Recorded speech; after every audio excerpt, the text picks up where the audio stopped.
I'm making this short video to talk about the importance of sound and some sound vibration that are considered to be sacred.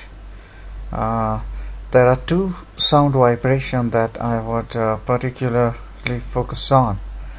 One of them is Ram, and the other is Om.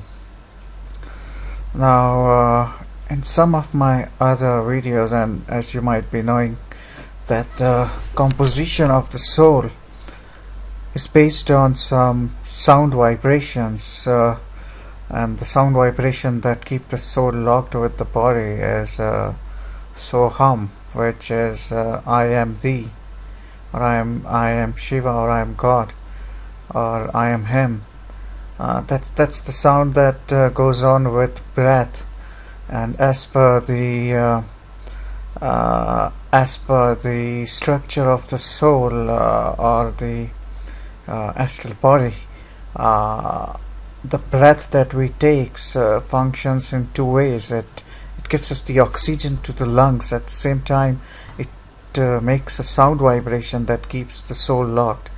And the whole idea is that all of the ways to communicate with the soul or the astral body or the other dimension is based on a particular sound that we make. So in that terms, Ram sound is linked to the solar plexus, and Om sound is linked to the third eye.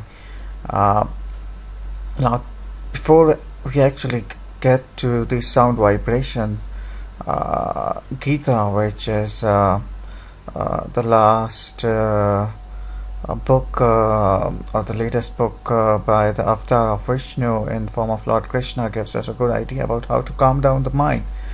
Because if the mind is not calm, it would go around and create a lot of trouble.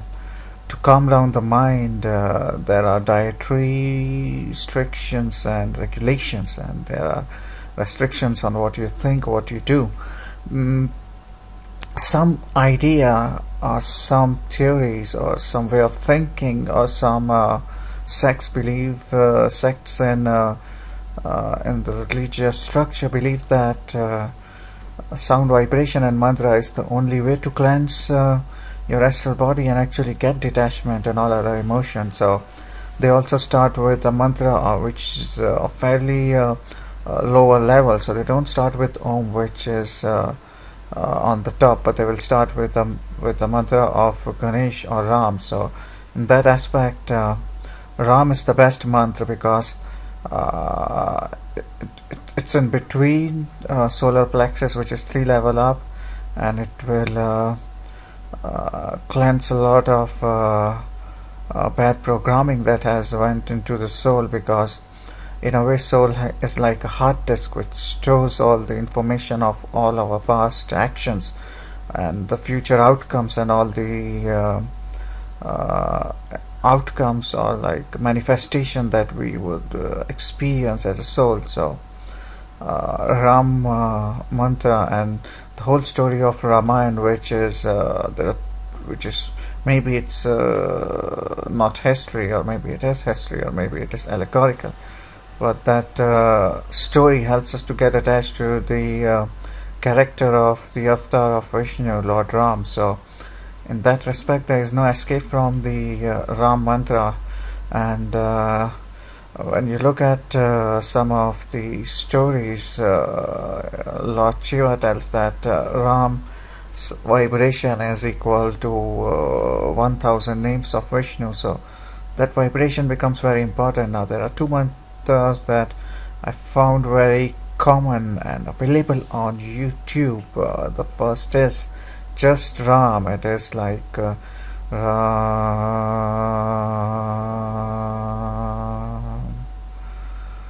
Ram. And the other one is a long one, which is Shri Ram, Jai Ram, Jai Jai Ram, Shri Ram, Jai Ram, Jai Jai Ram. On the contrary, Om is quite simple. It's just like Om. But Om would not have an effect because Om requires a lot of concentration before you actually can get there. So the mantra of Ram is like the first one to start with on the bottom up approach. So this was my video about the importance of sound vibration and how it gets linked to the mantra of Ram. Hope you found it useful. Thank you for listening.